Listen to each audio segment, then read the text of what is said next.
PG, patnubay at gabay ng magulang ay kailangan sa mga batang manonood. Maghihintay sa'yo, maghihintay ako.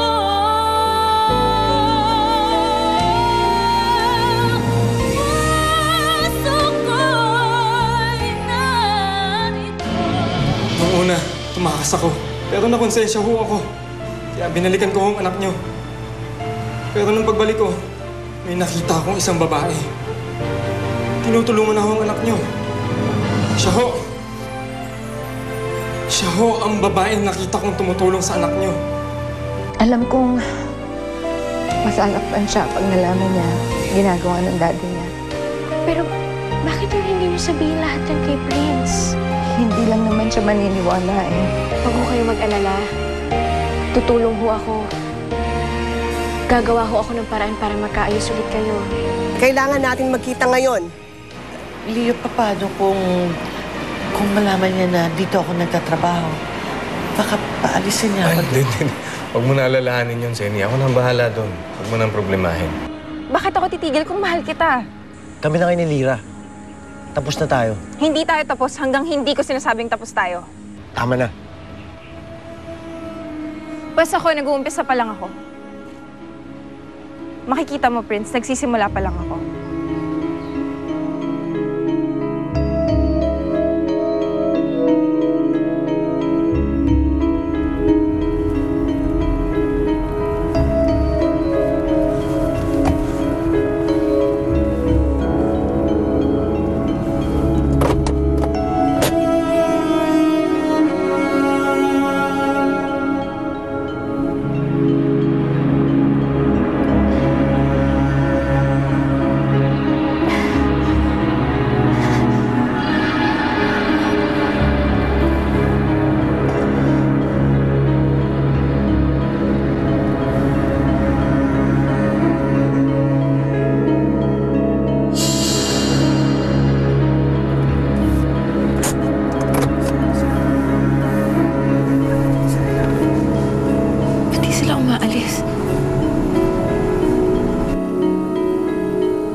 Aling Zenny, ano nga bang dahilan para magsinungaling tayo?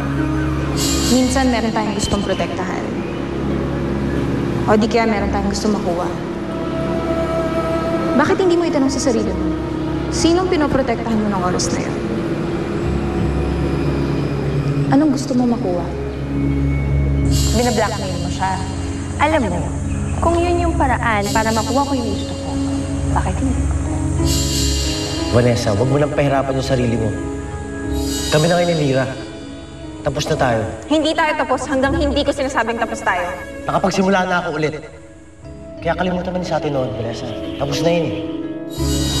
Lahat kayo walang pakialam sa akin.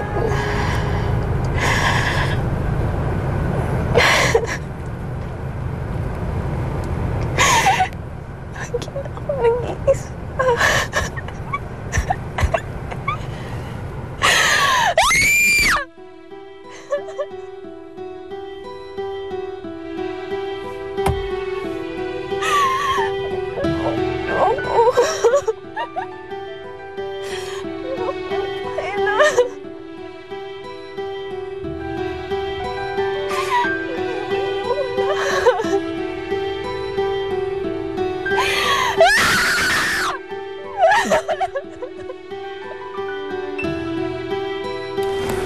Special place namin to nila Prince dati. Dito kami kumakain ng buong pamilya. Dito rin kami huling nagkasama-sama ng buo. Tita, wag na ho kayong mag-alala. Sigurado ako na kapag napaliwanagan niyo na si Prince, may intindihan na rin ho kayo. Sige, kain ka. Prince! Ma? Prince. Ang ginagawa mo dito? Sineta po kami dalawa? Prince, sadali lang! Huwag kang umalis. Kung talagang mahal mo ako, hindi ka aalis. Oo, Mars. May trabaho na ako. Salamat kay Leo. O siya, malapit na ako. Magkita na lang tayo, ha? Sige ba?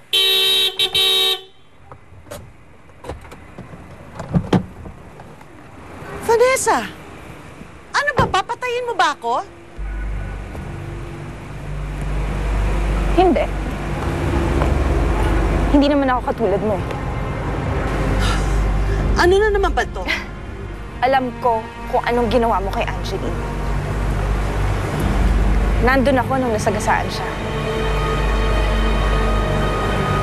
Nakita ko nung sinakay mo siya sa kotse.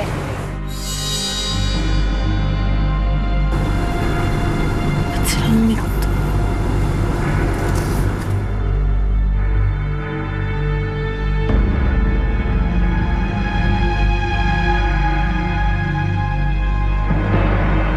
Nakita ko kung paano mo pinatagal yung kapatid ko doon. At nakita ko rin kung paano mo siya hinayaang mamatay ng dahan-dahan.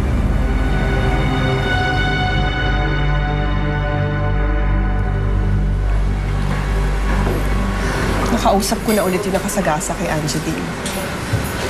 Sinabi niya sa akin na nakita niya doon si Zenny. At nandun na si Zenny bago pa siya tumakas. So, yun din naman ang sinabi ni Senny noon, di ba? Oh, pero magkaibang oras. Roxanne, ilang beses na natin napag-usapan to, di ba? Posible naman talagang mangyari yun eh. Iba-iba yung statements nila, iba-iba yung detalye. Leo, importante yung mga detalyeng yun. Yung ospital kung saan dinala si Angeline, 10 minutes away lang yun sa pinangyarihan ng aksidente, sabi nung nakasagasa. Tignan mo yan. 11:20 na nadala sa ospital si Angeline. Kung 10:30 nangyari yung aksidente, bakit halos isang oras bago siya nadala sa ospital?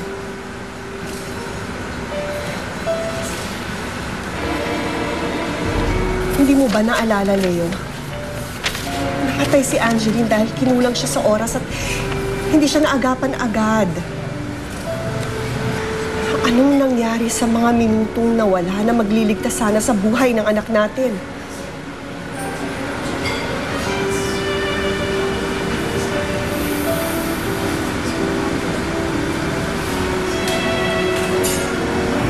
Hindi ko alam ang pinagsasabi mo. Sige! Mag-walk out ka. Para sabihin ko sa lahat ko anong ginawa mo.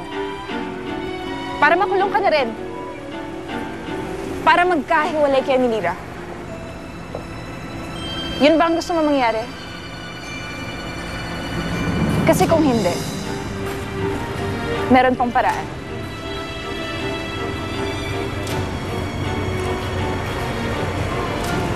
Mamili ka. Magkakahiwalay kayo ng anak mo. O paghihiwalay mo si Prince tsaka si Lira.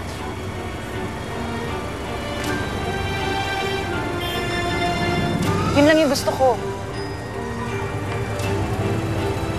Yun lang yung paraan para manahimik ako.